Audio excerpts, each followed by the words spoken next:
Notre potager a été super productif cette année pour les fines herbes, alors je vais te montrer comment conserver tes fines herbes avec la technique de Mélanie Grégoire, qui est horticultrice. Alors j'avais 2 sortes de basilic, j'avais 2 plants de persil, j'ai du romarin. Je vais te montrer comment conserver tes fines herbes. On va commencer par s'installer. Ça va d'abord te prendre un petit pot pour le compost et on va commencer avec le persil. Pour le persil, il faut enlever les feuilles des tiges et par la suite, on va les faire congeler. Donc, c'est ce que je suis en train de faire. C'est un travail qui est un petit peu plus long à faire parce qu'il faut vraiment faire un par un et les enfants sont venus m'aider. Une fois que tu as fini d'enlever tes feuilles de persil, tu vas laver ton persil. Il faut vraiment bien nettoyer le persil parce qu'on ne veut pas avoir de petites bébites dedans, pas de terre parce qu'on va le conserver pour tout l'hiver. Donc moi, je vais le laver 2 fois. On va s'amuser un petit peu dans les commentaires. Dis-moi d'après toi, combien de temps il m'a fallu pour faire tout ça? Comme on va faire congeler le persil, on va s'assurer vraiment qu'il n'y ait plus d'eau dedans. Donc, ce que je vais faire, c'est que je vais le passer dans l'essoreuse à salade et par la suite aussi, je vais mettre entre 2 papiers essuie-tout. Tu peux aussi utiliser un linge de cuisine. C'est ma 6e année de potager et c'est la première fois que j'essaie de conserver du persil parce que j'ai un plant de persil qui est revenu tout seul cette année et j'en avais déjà acheté un. Habituellement, j'en ai qui me reste un petit peu pour quelques temps après la saison, mais pas assez pour le conserver. Donc, j'espère vraiment que c'est une technique qui va fonctionner. J'ai trouvé la vidéo de Mélanie Grégoire sur sa page Facebook parce qu'elle a une page Facebook dans laquelle elle explique beaucoup de choses sur le potager. J'espère vraiment que ça va fonctionner comme solution. Là, ce que je vais faire, c'est que je vais couper le persil en petits morceaux. Mais en fait, je le fais vraiment grossièrement. Là, c'est pas obligé d'être tout petit. Je le mets sur une plaque et après, je vais mettre ça au congélateur. On travaille quand même très fort dans nos potagers, donc c'est vraiment important de conserver nos fines herbes pour toute la saison d'hiver. Comme ça va prolonger le plaisir de manger des aliments de notre potager et des aliments frais. Maintenant, c'est au tour du basilic. J'avais 2 sortes de basilic cette année dans le potager. J'avais du basilic normal et j'avais du basilic thaï. Je vais commencer par le basilic normal. Là, je vais enlever les tiges et après, ce que je vais faire, c'est que je vais enlever chaque feuille. C'est un travail qui est quand même assez long. Ça prend de la patience, mais quand tu le fais, tu peux te mettre un petit podcast, des vidéos sur YouTube. Moi, j'en profitais pour regarder des vidéos. Là, je regarde une vidéo de Emeline Cuisine et après, je pense que je vais regarder aussi un vlog de Jeanne puis un vlog de Gina aussi. Je vais te mettre le lien de ces filles-là dans le commentaire épinglé en bas. C'est des chaînes que j'aime bien regarder. Donc, quand je fais un travail comme ça me permet de passer le temps. Une fois que j'ai fini d'enlever les feuilles de basilic, je vais bien les laver et après, je vais les couper en petits morceaux. Puis après, je vais mettre ça dans des cubes de glace et je vais te montrer comment je vais faire ça pour la conservation.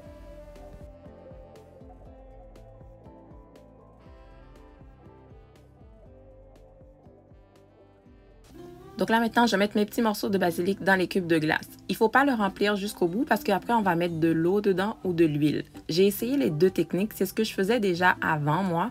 Moi, je mettais de l'eau parce que j'ai déjà essayé avec l'huile puis je trouvais que c'était tellement salissant. Puis honnêtement, c'est pas une technique que j'aime particulièrement. Mais j'ai voulu quand même réessayer juste pour voir si c'est pas quelque chose que j'avais mal fait la première fois. Je vais te donner mon ressenti à la fin de la vidéo. Tu vas voir quelle technique que je compte conserver. Mais là, ici, voilà. Donc, tu as mis ton petit basilic là-dedans, tu mets de l'huile et tu l'envoies au congélateur. Maintenant, le plus long, c'était vraiment le basilic thaï parce que les feuilles sont vraiment plus petites.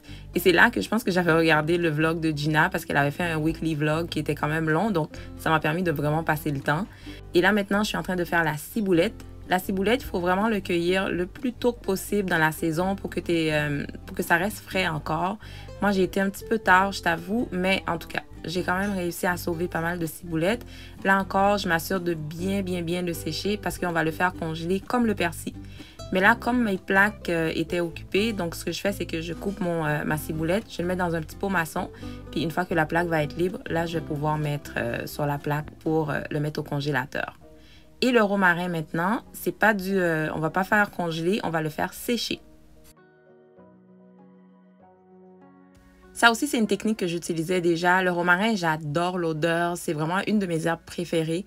Et je l'utilise aussi pour faire des produits pour les cheveux. Donc, vraiment, c'est important pour moi de le conserver comme il faut. Donc, je vais bien le laver vraiment pour enlever toute la terre. Parce que moi, cette année, je ne sais pas pourquoi, mon romarin, il n'a pas poussé en hauteur. Il a poussé plus en largeur. Donc, il était beaucoup dans la terre. Donc, quand je l'ai lavé, je l'ai essoré. Et après, je vais mettre un élastique au bout. et après, je vais le suspendre dans un petit coin dans le sous-sol. Je vais te montrer une pièce de chez nous que tu n'as encore jamais vue probablement. J'appelle ça, moi, mon magasin. C'est une pièce de rangement qu'on a au sous-sol. Comme je sais que c'est à l'abri de la poussière, à l'abri de la lumière un peu, puis il n'y a pas beaucoup de circulation là-bas, donc je vais le faire sécher au sous-sol. Si la vidéo te plaît jusqu'à maintenant, je t'invite à nous laisser un petit pouce bleu. Ça va nous aider beaucoup au niveau de l'algorithme de YouTube. Si jamais c'est la première fois que tu passes par ici, mon nom est Daphné. Je te souhaite la bienvenue sur notre chaîne familiale. On a du contenu autour de la vie de famille et la vie de maman. On vit à Montréal, au Québec, au Canada. Alors si ce type de contenu t'intéresse, je t'invite à t'abonner. Maintenant, on s'en va au sous-sol. Donc, voici où j'ai suspendu le romarin. Je vais le laisser là juste quelques jours et après, je vais le mettre dans un sac brun. Parce que si je le laisse comme ça, il va perdre tous les petits morceaux. Puis, c'est pas ça qu'on veut. Donc, voici ce que ça donne. Je vais te montrer. Ça, c'est mon romarin de l'année passée. Donc, celui-là, je l'avais déjà mis dans un pot maçon. Et c'est comme ça que je le conserve. Donc, ça ressemble à ça après. On peut l'utiliser pour cuisiner. Puis, comme je te dis, moi, je l'ai utilisé aussi pour faire des produits pour les cheveux. Maintenant, je vais te montrer à quoi ressemble le persil une fois qu'il a été congelé. Il reste encore croustillant. Là, j'allais dire crispy, mais je pense que c'est croustillant qu'on dirait en français. Ouais, c'est mieux? Ouais, croustillant. Fait que croquant. En tout cas, bref, tu comprends le principe. Là, ça reste encore assez frais. Et là, maintenant, on va mettre la ciboulette sur la plaque pour faire la même chose aussi. Là, on est le lendemain matin parce que c'était le soir, là. Donc là, voici ce que ça donne, le basilic, une fois qu'il est sorti du bac de glace.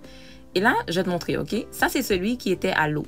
Tu sais, c'est facile à enlever. C'est vraiment, tu sais, c'est facile, là, pour de vrai. Moi, c'est la technique que je préfère. Et tout à l'heure, je vais te montrer la technique à l'huile. Tu vas voir, c'est tellement différent. Puis je pense pas que ça soit une technique que je vais garder, honnêtement. Après ça, il faut mettre tes cubes dans un sac Ziploc. Il ne faut pas oublier de les identifier. Ça m'est tellement arrivé des fois d'avoir des affaires dans des sacs que je ne sais même pas c'est quoi. Fait que fais pas comme moi, OK? Mais la date, identifie c'est quoi l'herbe qu'il y a dedans pour que tu saches c'est quoi que tu es en train de cuisiner avec. Donc là, maintenant, on est rendu à celui qui est à l'huile. C'était difficile, là. J'ai tout essayé pour l'enlever. Écoute, à un moment donné, je pense qu'on était 2 là-dessus. Puis après, mon mari m'a dit, ben laisse-le décongeler un peu, puis ça va être plus facile. Oublie ça, là, c'était pas mieux. J'ai dû finir en mettant mes doigts dedans. C'était horrible, là, OK? Puis moi, je sais pas si c'est parce que mes bacs à glace n'étaient pas en silicone.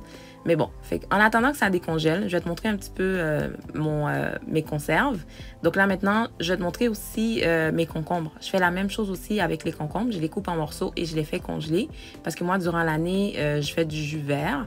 Puis les jus verts, je les fais souvent avec les concombres de mon potager. Donc là, tu vois, le persil est encore très croustillant. Je pense que c'est vraiment une technique que je vais garder pour les prochaines fois quand je vais avoir du persil dans le potager. Donc j'ai eu 2 pots de persil. Et après, là, je vais te montrer la ciboulette parce que dans le pot maçon, tu peux le mettre au congélateur. À ce qui paraît, il n'y a pas de problème. J'espère que Mélanie a vraiment raison là parce que si je perds mes pots maçons, je ne vais pas trouver ça drôle du tout. Fait que voilà, donc j'ai 2 pots de ciboulette, j'ai un sac de basilic normal et un sac de basilic thaï que j'ai pas encore fini d'enlever dans le bac. Donc là, je vais retourner pour me battre avec le basilic. Je conserve aussi mon kale de cette façon-là au congélateur aussi parce que dans mon jus vert, je mets du kale dedans. Donc, si jamais ça t'intéresse d'avoir ma recette de jus vert, tu me laisseras savoir ça dans les commentaires. Fait que là, on est encore en train de se battre et finalement, j'ai réussi. Je l'ai eu